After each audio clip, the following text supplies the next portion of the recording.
Welcome, dear listeners and viewers, to another episode of Your Lab Central. Today, I'm joined with Tony Bradshaw, and he's here to share his journey with us. Tony, so what do you think should our audience be excited about our conversation today? Yeah, man. I think the biggest thing is, we all grow up kind of like average people. We're kind of born into a base level of society. And I was the same way. I grew up in a low income family here in Nashville, Tennessee, United States. But I didn't stay at that level. And that was kind of the thing that I'd say. I said at 25, I started waking up, making a difference in my life. And that's what I do, man. I just share what I did a little bit differently to help people kind of raise themselves in society. Yeah, that's probably a very relatable story that everybody will relate with. So I'm also somewhere around 28, 29. So getting on that journey that you'll probably want to share with everyone. So can you tell me something that you did different, probably that somebody else did not do in their 30s or something of that sort, where you were just starting out trying to struggle through things and then you can get from there? Yeah, absolutely. Well, my journey really started at 25 because I was still on the same path that my parents were on. My parents were just average people working average jobs and not making enough money really to get ahead in life. And fortunately for me, I had gotten out of college with my education. I studied mechanical engineering. I'm a math guy, science guy. I rebuilt my first car engine when I was like 14, 15 years old. And my dad and I even got in a fight about it because I didn't trust what he was doing, and I was the one figuring it out. And so that was kind of my early life journey. But at 25, I had gotten out of college, got my first W-2. That's our tax forms, how much income we make, and realized I had spent it all and ended up $16,000 in debt. And that was my wake up call. I call that your financial awakening. Mhm. And so from that moment on, I knew that that was a bad idea to spend all your money. And so I started shifting, and that's when I started studying money. And that's one of the things I say today. If you want to be good with money, you got to study money. You got to learn how money works. And Right. most people never do that in their lifetimes. And so I started studying money, learned how it worked a little bit, just a little bit. And I did what I call made my millionaire choice and created my millionaire plan, which was my choice to not live in poverty, but to live in abundance. And then I put a plan together from the knowledge that I had gained just in a very short amount of time. And that was enough to get me moving in the right direction, right? I didn't have it all figured out, but I was able to make a difference. And that's a pivot point, a tipping point people have in their lives. And I've learned that that's pretty common. People that grow up in lower income families or not in wealth, they all have kind of very similar stories of having that wake up moment where they decided to do something different than what they had been doing or something that they had been taught. They made a change in their life. So, Tony, do you want to share the first step that you take, or you tell your students and your followers as to the first step that they should be taking to get onto this journey? And then, Absolutely. Yeah, absolutely. Yeah. The first thing you do is you make a mindset shift. Everybody has to go through a mindset shift. You have to break free from the mindset that you've been born with or you've been indoctrinated with because, society does indoctrinate us through television, through programs, through radio, whatever that medium is, there is an indoctrination going on and you have to break free from the bad indoctrination and adopt a new one. That's like step number one. Like that begins the shift. Once you get to that point, you have to move into knowledge. Like you have to acquire knowledge that you can then apply, right? So for me, I started reading every financial magazine I could get my hands on, and I started learning about what it meant to do investing, right? Because I didn't know anything. I'd spent it all. My parents didn't know anything. My grandmother, my aunts, my uncles, none of those people knew anything about investing and building wealth. So I had to go out and get that knowledge myself and learn it. And then knowledge without application is useless. So they had to learn to apply it. And so the first thing I did once I got my knowledge was I sat down and shifted the way my money was flowing. And so that's very important because some people say, hey, you got to make a budget. I don't believe in budgeting that way because budgets are very constraining. I believe in shifting your flow, right? And that could be your frequency, your flow, where your money's flowing to, where your time is flowing. And so my shift was, hey, I haven't learned anything about money. Let me shift my time. And I shifted it towards understanding money. I started learning about it. And then after I learned about that, so that shifted my time and my mind, I started shifting my money. And that instead of spending it all, I did a very simple thing, a very simple model.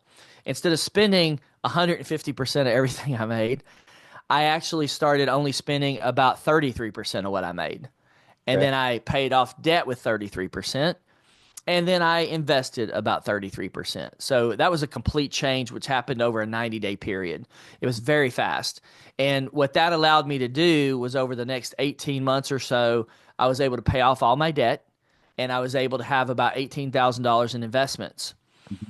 And then that was the shift. And that was the catalyst, the pivot that allowed me to continue going over the next 13, 14 years to actually become a millionaire. First millionaire in my family's generations. So, and that was my journey, and I'm sharing that with other people. So this is something that, I mean, people try to come out of the cycle, right?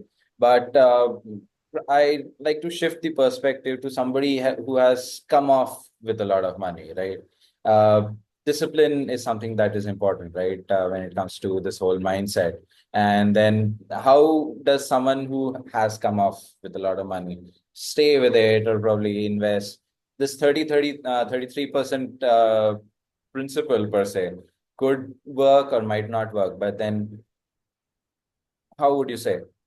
Yeah. How- So in my book called The Millionaire Choice, anybody that wants to go to my website, tonybradshaw.com, can download it for free in an ebook format, and you can learn that. But it's interesting you say discipline because the first key of the 10 keys that I teach is uh, life life values. So it's character. You can't build or keep wealth unless you have strong character. And the five of those principles are very simple. It's work ethic, self-discipline, focus. Gosh, you catch me. I'm catching myself off guard here. But you mentioned self-discipline, and that's a big one. If you don't have focus or self-discipline, and then you won't go anywhere. Responsibility is another one, high sense of responsibility, and once you get these kind of character traits in place, you can start to build wealth, but you can also start to keep it because there's a lot of people with bad character that actually build wealth, but they lose it all, right? And Right. so discipline is very intentional, and that's what you're talking about. People that maybe have been born into wealth, but they lose it. And the other thing I find, uh, Shankar, is Mr. Shankar, uh, Uh, is that people lack vision for the yeah. future. And so whether you're rich or you're broke, if you don't have the vision for the future and where you want to be, then you're going to have problems. And that's why most people who don't have a vision that are broke continue to stay broke, and their children stay broke, and their grandchildren stay broke because those generations didn't create a vision for something different. Now, in the case of somebody that actually has wealth, if they don't have a vision for what their future looks like, they're going to just lose that wealth, right? And it'll just slip away, right? So you have to have these principles in place, or you're going to run into problems, or you're not going to be able to handle money properly. And it's really handling your life, but also handling money because money is part of your life. So, since you've talked about generations, right? I've been hearing a lot of talk across the internet from influencers and people around the globe talking about generational wealth, right? Like, even if you've not come through, you're not lucky enough to come across generational wealth, you become the first person to create that whole cycle of generational wealth. So, I guess one of those the first steps to doing that is not just doing a job but getting into business, right? I mean, this is my personal opinion, I could be wrong, but then this is what I feel. And then you also dabbled into business and things. So how would you say this tries to help getting into business, or is it Yeah. we could do it with a job? Is it possible? Well, I think. Are you familiar with Robert Kiyosaki and his Yeah. what he teaches is cash flow quadrants? Yeah, he has a wonderful way of saying it, and I would encourage people to look that up on YouTube, and look at his discussion on it. Because when you have a job, we refer to that as just over broke in the United States for many people because somebody else is telling you what you're worth. They tell you how much you can make. They tell you when you can use your vacation time, and they tell you how long you're going to work. So you have no control over your life and where it's going when you have a job. Do you have some security? As long as the guy pays you, yeah, you can pay your bills maybe, Yeah. but you don't have freedom. And so you have to shift away from that mindset into a more of an abundance mindset to go, you know what? I can create any amount of income that I want to create. That's where you start shifting. Now, I didn't make that shift until I probably got into my 40s because I came from a family where my mom never made more than $35,000 a year. My dad is still working full time. He's 74 years old.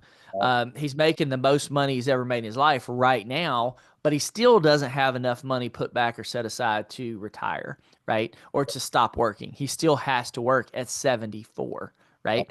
So, so what you have to do is change your thinking, your indoctrination, or your mindset to go, okay, I have the ability, depending on what country you live in, right, to create unlimited income. Now, what's interesting is, pretty much any country today, you do have the ability to create unlimited income because you have remote workforce. Yep. You have opportunities where you can literally create businesses overseas in different countries digitally that don't even do business in your own country. That's when you think about that, that's never happened before. It's never existed. It's pretty amazing. But with that, you have to go, okay, I literally have unlimited income potential. And I didn't really realize that until I probably was 40, about 42 years old. Okay. That's when that shifted for me, 40, 42. And it's continued to be that way. So I went from making $39,000 out of college to making over $1 million a year. Right. Now, is that my limit? I believe I have more potential. Now, what's driving me now, because some people say, Tony, you're making $1 million a year. I'm not making that right now, by the way. When I left my corporate job, I left my corporate pay. So I have to go rebuild that as a business leader. I knew how to make money in a corporate job model. I am still figuring out what it means to make money in an entrepreneur's model, right? And that takes time. It takes time to shift. But the concept is to go, hey, I can make whatever I want to make. If I want to make $30,000 a year or $50,000 a year in a job, I can do that. Or if I want to make $250,000 a year in a job, I can do that. Now you just have to figure out what those steps are, right? So for me, I went from being an engineer making $39,000, $40,000 a year to a technology guy doing digital business.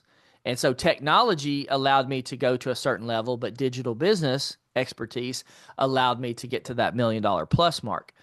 And now as an entrepreneur, I've got to rebuild all of that whole stack. Like, how do you monetize? What do your products look like? How do you do marketing?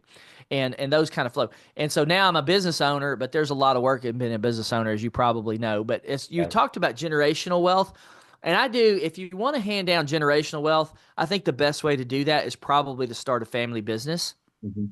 and continue with your education. So we talked about before how you have to get money smart, Yeah. but really as a family generational, to hand down generational wealth, like I said, I'm the first generation millionaire, but I now have to figure out how to pass that on to my kids. Now, if I just die and leave them a will and an estate, that doesn't help them. It'll be gone within probably a couple years for sure, or Yeah. a couple generations. So what I have to do is not leave them a legacy of money. I have to leave them a legacy of education. And so for me, I am now taking responsibility for what my great, great, great grandchildren are going to be learning. That's the way I think now. Yeah. So I am trying to put in an educational system, not just a financial system for my children and my great grandchildren on for generations. So the way I look at it is I'm trying to do what I call 1,000-year generational planning, or 30 generations. Right. And the only way to do that is to go, we have our own family library. We have our own family educational system. And now there's going to be things that develop in the future that I don't have control of. Like, if you look back 50 years, would somebody be saying, hey, you need to learn how to program and write JavaScript? And they wouldn't have said that, 50 years ago. But the core principles are there, right? And so for each generation, you can say, what knowledge, you can put this in as a family principle. What knowledge in this generation do we need to acquire to pass forward to the next generation? And then as a principle, that can be a founding principle for your family. And you can keep passing those principles along.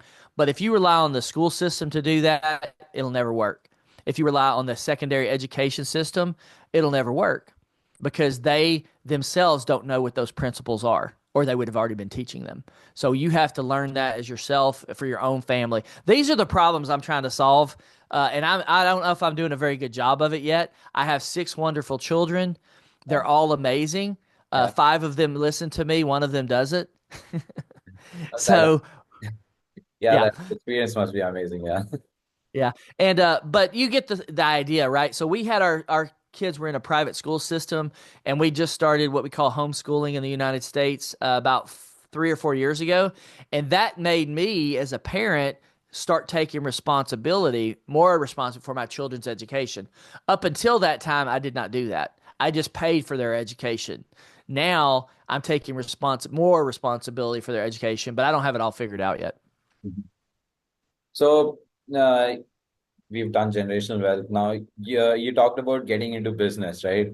I mean, this is one of the themes that I like to discuss, wherein people had just started getting into a new thing in their life, and then how they explored it and stuff like that. So you've now just started getting into business, getting your hands dirty, doing the groundwork and everything. So, what's the main mindset shift that you got from doing a job to starting a business? I mean, the one major thing that you want to highlight and then let everybody know that this is something that you need to be taking care of off the bat.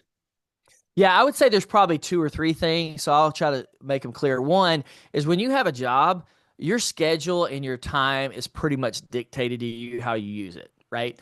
So you don't really get a choice to show up for a meeting or to do a task. Like if you don't do it, you get fired. So you are it forced into a productivity model for that business. If you're not productive, you get fired or you don't get paid well.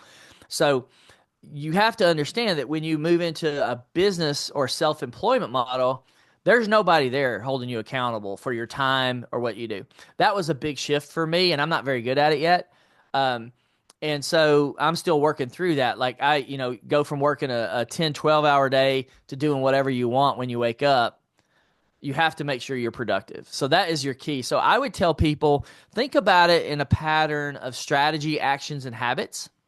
So when you have a strategy, you go, okay, here's my strategy and my vision too, right? So your vision, what you want to accomplish, your strategy is how to accomplish it, and your actions and habits are the things you do to accomplish it. So, and if you can figure that out, then you can say, okay, what are the one, two, or three things I have to do every day I wake up to be successful? And keep it very simple.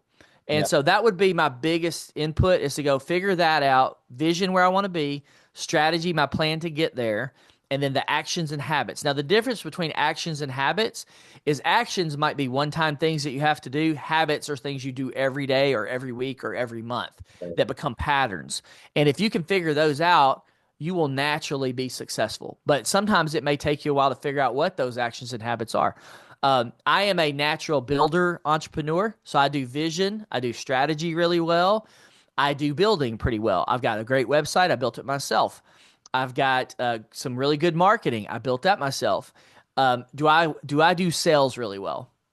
Not really, because a good sales guy is going to wake up every day and go, what do I need to sell today to put 5,000, 10,000, 20,000, $100,000 in my bank account? That's how a salesperson is wired. They're driven by monetization.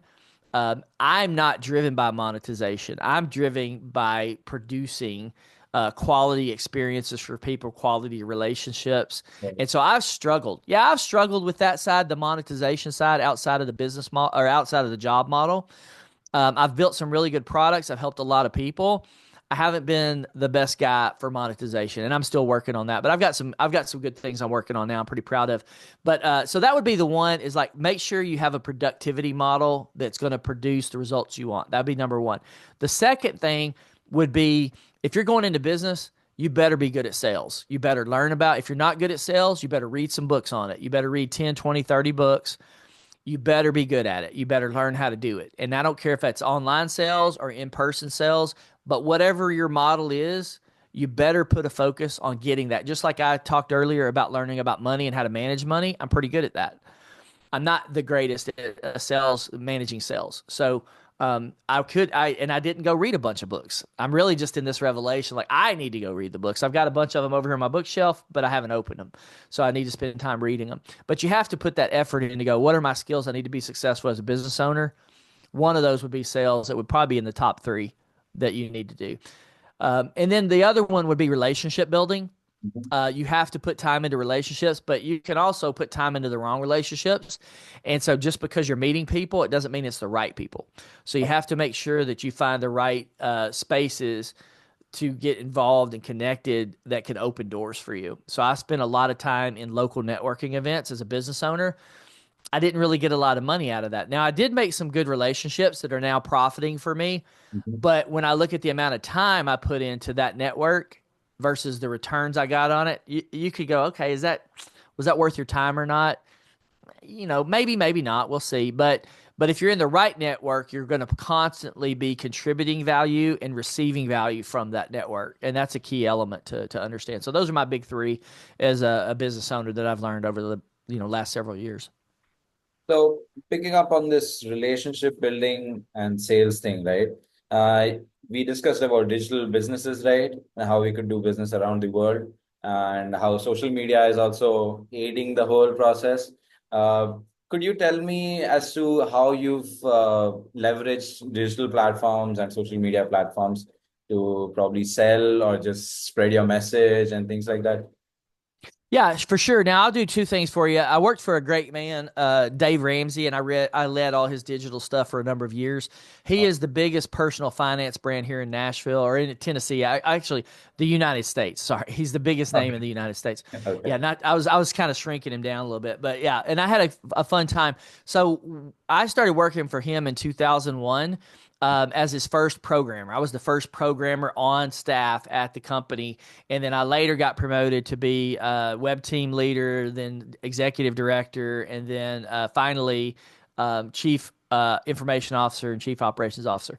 So I got to see that when the internet was kind of coming together, I was there building stuff, systems. So I built the first lead generation system that we had on the company. That was like 2001 for real estate leads. I built the first ticketing system. This was before a lot of these online ticketing systems existed. We built that in house. It wasn't a very good system, but it did get the tickets sold. Yeah. And then we had what else did we do? Podcasting. We launched podcasting back in like 2006 or 2007, and I built the scripts that took his radio show from radio online into podcast, and wrote those scripts to have that podcast out in like less than 30 minutes after the show was over. Every day it was like automatic. It was really cool. A lot of fun, a lot of good history.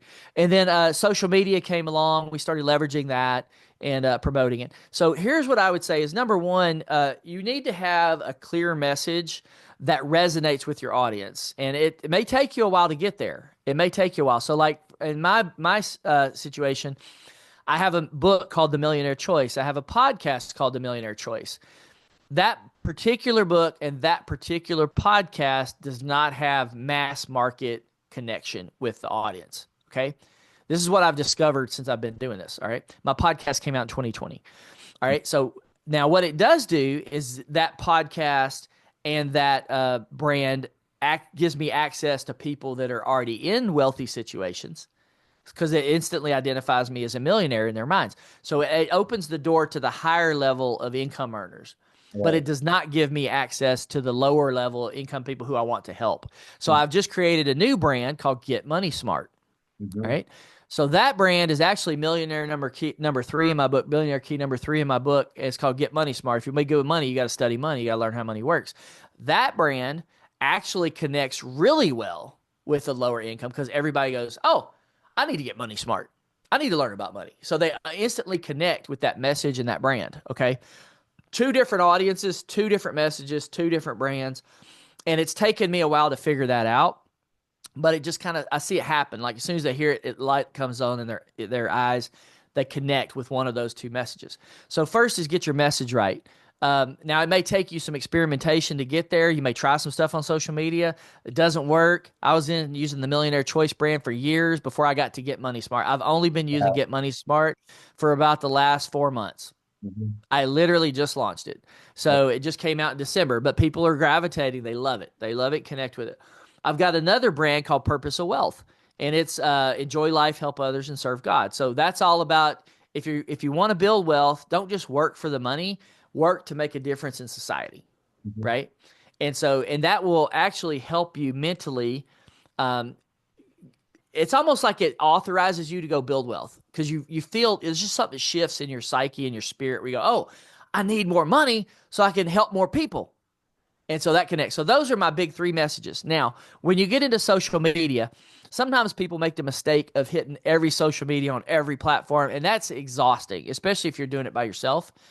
So you really need to identify the platform that you need to leverage for your goals. Like go back to vision and strategy, right? So, for example, if I'm selling business coaching, Facebook is not my audience. That's mostly women who use Facebook, mostly. Okay. They're not going to be buying business coaching. But if I had a brand and a message that had to do with family or women's spiritual or women's physical or children, Facebook's my platform, right? So you might not want to spend a whole lot of time on platform if your clientele isn't there, but you might want to go spend time on LinkedIn, right? If you're doing coaching, you want access to CEOs, you want access. So make sure you put a lot of your effort into LinkedIn. If you're talking about money like me, I do a little bit on Facebook because my money brands actually hit, women as well because they want financial security. So, but I have to talk about it a little bit differently there than I would on LinkedIn. For LinkedIn, it might be a business push. On Facebook, it might be a family push. Same message, but tailored to the audience that you're talking to, right? I don't do anything with Pinterest. I do work with Instagram. Instagram, I find, is a pretty broad segment of the marketplace. Yeah. I don't like Twitter because Twitter pretty much is news and politics now. Mhm. So if you don't need to do something there, I don't really leverage Twitter for anything other than learning and keeping abreast of the news. I learned a lot of things about India through Twitter. Uh, Right. so so that's what I would say is identify your message, who's your target audience, your primary audience, and then figure out where they're at, right? So business coaching, I run actually have run in the past, I'm not running any right now, Google AdWords advertising. So I can run a business coaching ad on Google and actually turn $600 into like $15,000, right? Right. So yeah, so that's my audience because I know at that moment that's where I should be advertising. If I'm going to spend advertising spend, I would if I spent that same money on Facebook, I would get zero Right. clients. Mhm. But because that's where my audience is, I want to target them differently. And LinkedIn would be another good one. So this is a mistake I made with content because I came from an older generation. I was really locked into written content, and I still read a lot of content online. Yeah. But the content audience, the content that the audience absorbs now has shifted, and I made the mistake of not understanding how far it shifted. And so when I launched my podcast, I stayed focused on the audio and I stayed focused on the written content. I didn't really focus on the video content. I'm only just now moving into video content, and it's gotten to the place where my opinion is people expect it, and you got to have it. Like if you don't have video, the odds are you're getting further and further and further behind. So figure out how to leverage video in some capacity for your business, and that could be customer testimonials, whatever it is, but everybody, because video's there, it shortens the gap between you and your customer That's or your potential customer. Where if when you think about like an ad on a billboard, I don't know if you guys have billboards in India, but if you have an ad on a billboard, that the gap between you and your customer is very large. huge.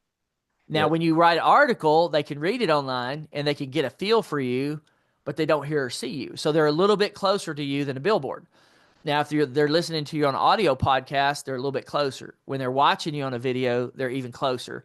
And the only thing they can get closer on is if they go to an event and you're hosting an event and they're in the same building with you. Then that's about as close, other than shaking your hand. So think about how do you leverage social media to get your message out, make sure it's clear, provide value, and then narrow that gap between you and your customer. And I think that's ultimately what people are the people who do that well are winning really big on social media. They're providing value. They're not always asking for the sale. They're providing value, and they realize that they've narrowed that gap between themselves and their customer, and they realize how valuable that is, and so they're leaning into it very heavily. So, and I'm just now I did release some videos. I think 2 years ago was when I first started releasing videos from Okay. my podcast. Yeah, from my podcast, and I'm using tools like Veed, if you're familiar with Veed. There's a lot of these online tools that are really good. In videos, really good. Yes. Um, and chopping up your content, get some stuff out there, and just be very intentional. And like we said, again, strategy, actions, and habits. So you're talking about social media. What are the actions and habits I need to take every day and every week with my social media to push my brand out? That's a lot of information that you've just crushed into and given it to everybody on the audience, to me, and to everybody who's listening. You've picked out pretty good themes there about differentiation, chopping up the audience itself, your customer base, and things like that. I'm sure the audience will appreciate that. We're running out of time, so I'll have to call it a day right now. But then again, it was great having you on the podcast, and I'm sure the audience will relate and hear your message out, and then they'll get there when they want to. So thanks for joining me in on this episode of your lab central. And to the audience, if you like the video and the audio, do leave a comment and what you think about the conversation, and do leave a like and a subscribe, and show your support. Thank you so much. Hey, thank you for having me on the show.